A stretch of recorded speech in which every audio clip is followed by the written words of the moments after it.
guys, welcome back to my channel. Don't forget to give it a thumbs up and subscribe for more updates.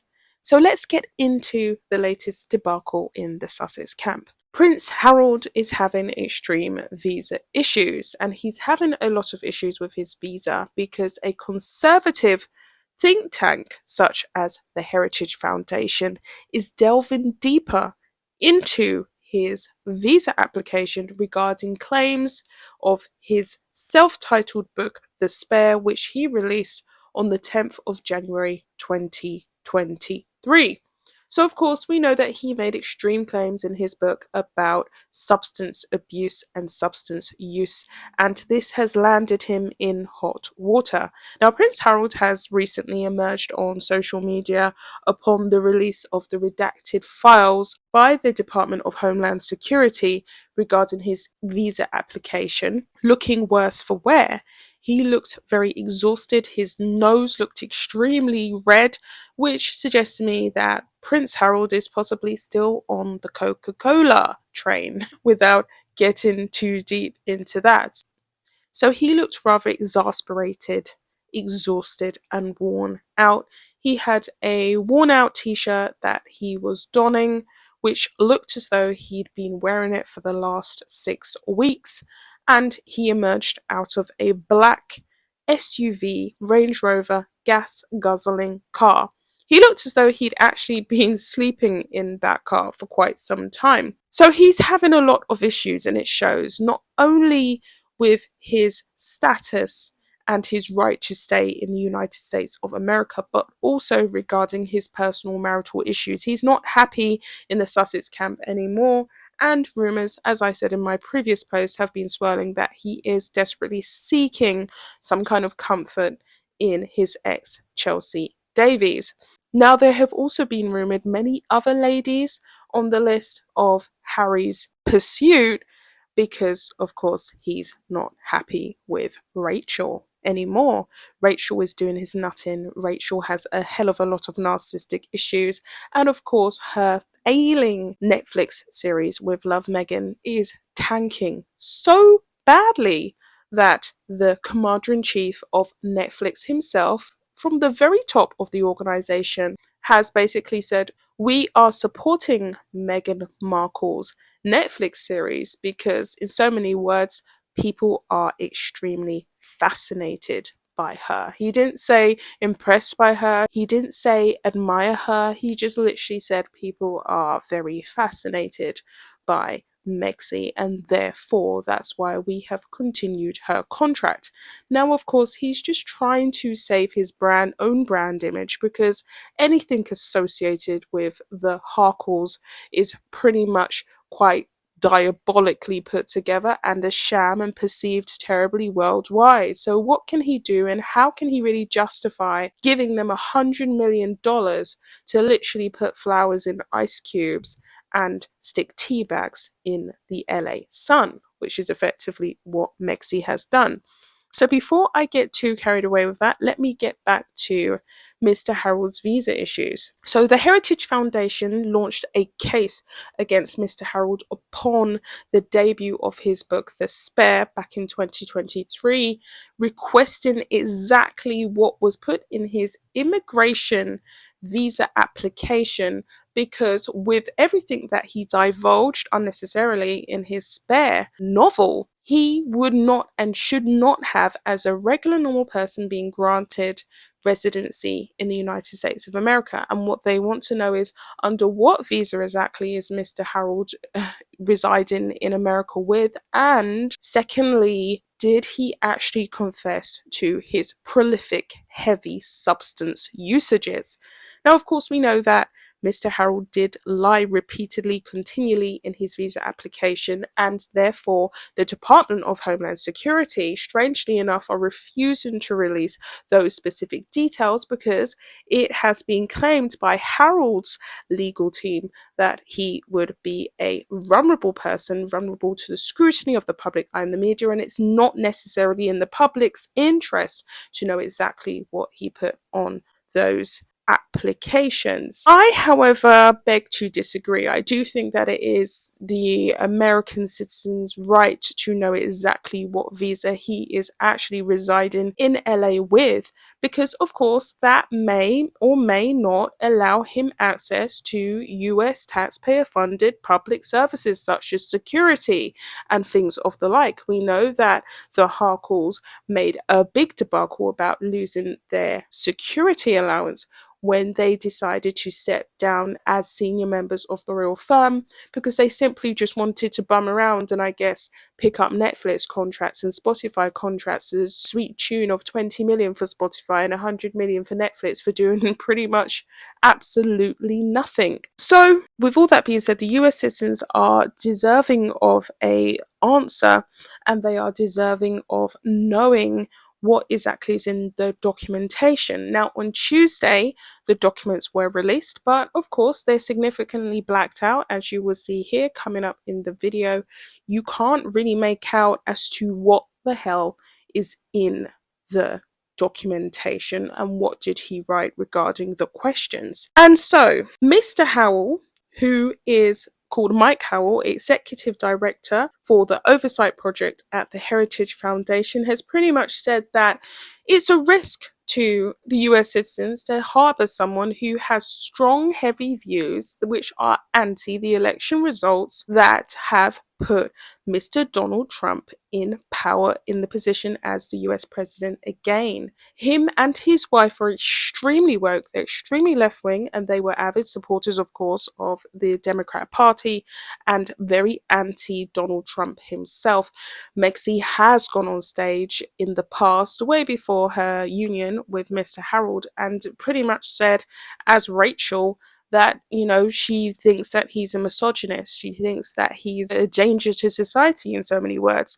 Now, Donald Trump, of course, has gone on record and said that he will not bother himself or waste his time or his breath on Harold or Harold's visa application, because he feels as though Harold has enough issues with his awful wife. I think those were the words that he used. She's an awful person, a ghastly lady. Harold has enough issues, which we can all see with Meghan. So, going back to this, he clearly doesn't like the political climate in America. And Howell, who works for the Heritage Foundation, has basically said the Garland Justice Department and Prince Harry conspired to hide the truth and waste a massive amount of public resources to defend someone who hates their own country and is hell-bent on tearing down this one too.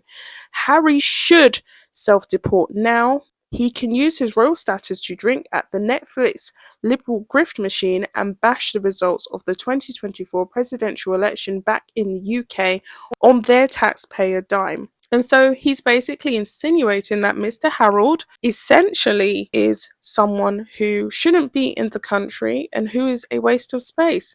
So, I mean, do I agree with him? Of course, I agree with him, especially if he is using public services funded by the United States of America taxpayers. I certainly do feel as though taxpayers in the USA have a deserved right to know whether Harold is receiving security services at the expense of your tax dollars. So a lot's happened in the Sussex camp, and from what I can see, Mr. Harold he looks quite sham, really, not washing. He looks unwashed. There's been a lot of comments on Twitter X regarding his disheveled appearance. Moving on to another update regarding the Sussexes, there's been a lot of speculation around Meghan Markle's hands and how aged they look. Now, I personally feel as though Meghan has probably lied about her age and shaved 5 to 6 years off, because, like other commentators can see, her hands look very wrinkled and worse for wear. A lady also posted underneath a post that was reposted from Meghan's Instagram feed of her handling some blueberries feebly, pointlessly. I mean, I don't know if this is meant to help us learn a little bit more about this pointless lifestyle brand that she's pushing via With Love Meghan. But what she did say was that, you know, she's a lady in her mid-50s and her hands look nothing like Meghan's. I personally think it's one of two things. A, she's lied about her age. B, she's in that harsh LA sun, which is extremely dry, and it certainly is not very flattering for her. I think she has very delicate, quite sensitive skin. And thirdly, it could be an issue of losing far too much weight. Now, a lot of people have speculated also that Megxie is on a Zemipack, and I wouldn't put it past her. She probably took a couple of Zemipack shots in order to drop the baby weight, because she was looking quite SpongeBob SquarePants for quite some time after she allegedly gave birth to Lilibet. So there's a lot going on there. Other commentators have also gone on to talk about the way in which Megxie has essentially been running around and pushing forward the showing of her bangle, which she received from her ex-husband, Trevor Engelson, upon the eve of their 2011 wedding. They wed in Jamaica, and it is reported by many sources that she received the Cartier Love bracelet to the sweet tune. It cost about £6,500, and she received that on their wedding night as a gift.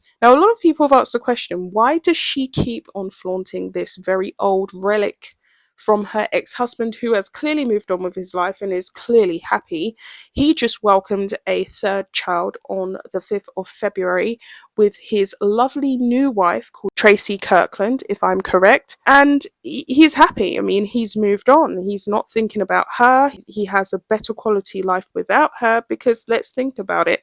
He doesn't have all of that negativity and this toxic media storm swirling around his life, or the invasiveness that Harold and Rachel Meghan Markle experience on a daily. And so therefore, it's very strange as to why she keeps on wearing this bangle. I personally think it's an element of narcissism, and I also believe it's an element of extreme regret. I believe that this bangle holds memories of her old life when she didn't have this media storm around her, when it wasn't as toxic, when she hadn't screwed up her life in such a magnanimous way. And that's why she keeps on wearing the bangle. But I also think it's a method in which she kind of uses to taunt her ex.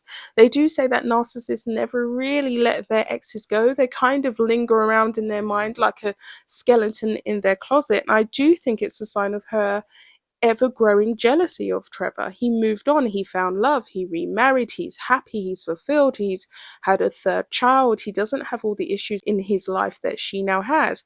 The truth of the matter is that he remarkably is pretty much doing better, significantly better. And so she puts this bangle on to kind of make a point and send some kind of coded subliminal message, quite similar to the way in which she mocked the Queen with that green waffle pancake thing that she essentially did not make in the waffle maker, which did become apparent to me when I actually perused the image again and I looked at it. I realized, yes, that was a interplay of mocking of our dear late Queen. How sick, how twisted. And I do think that the appearance of this bangle is pretty much the same. She sees that Trevor Engelson is extremely happy, he's moved on, and he's the one who's doing better out of the two. And so it's a direct challenge to her self-worth, and therefore her previous assumptions that he would always need her, he'll always hanker after her, that she's the better one out of the two, she's superior, he'll forever love her, and blah blah blah blah blah, which is essentially what she's saying with a love bracelet. It's just simply unfounded and not true, so she puts it on. But I doubt very much if he is even looking at her at this point. He's probably glad that she's out of his life. She made his life nothing but a misery.